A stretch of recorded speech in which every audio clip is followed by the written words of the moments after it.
I think it's really easy when we're single to equate that to the fact that maybe we've done something wrong.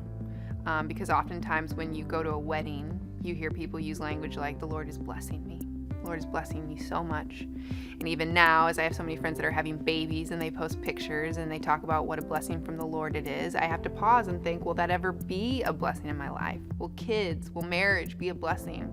And again, I think we have to take stock of our theology. What things are we focusing in on? Because Scripture says it will give us the desires of our heart, that we are to make our requests known to God.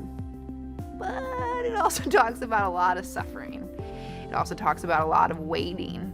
And there were so many people in Hebrews 11, I think it is, that were people of faith who died in faith, meaning they didn't see the things that they were promised come to fruition. And sometimes I just have to stop and think, am I a part of something that God is doing? If He's real, am I a part of something that's bigger than my blip of a life?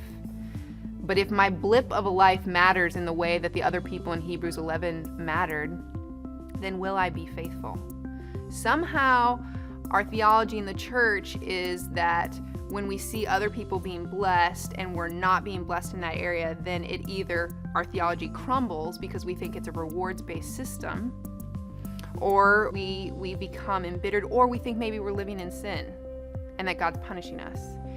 It's not necessarily any of those things. We just all have different journeys. And Scripture talks about rejoicing with those who rejoice and mourning with those who mourn. And so I think it is a blessing when someone has a baby, and it is a blessing when someone gets married. But there's also free will. People have choices. That person who got married, who walked down the aisle and it was a blessing, that doesn't mean that their spouse isn't going to leave them someday. So then were they disobedient to God? Did God not really bless them? We have to pause and think about these kind of fallible theology statements that we're making. And what I always have to come back to is, do I believe that God is real? Do I believe that He's good? And if I believe both of those things, will I be obedient in the space of what I don't know? And some of us, I think, are waiting and just think that life won't start until we get married. And I think we're then making an idol of marriage. And when and if marriage does happen for us, it's going to crumble because we've made it this thing that's going to catapult our life. But then some of us, marriage isn't happening, so we're over here going, I don't want my theology to crumble. So you know what? God has given me the gift of singleness, and I don't need a spouse, and I'm just going to do all these great things. And my work is what, that's my marriage. I don't know if people actually say that, but we make an idol of singleness. So in both spheres, we can make an idol when we're worshiping anything that isn't God. So that's what I think about that.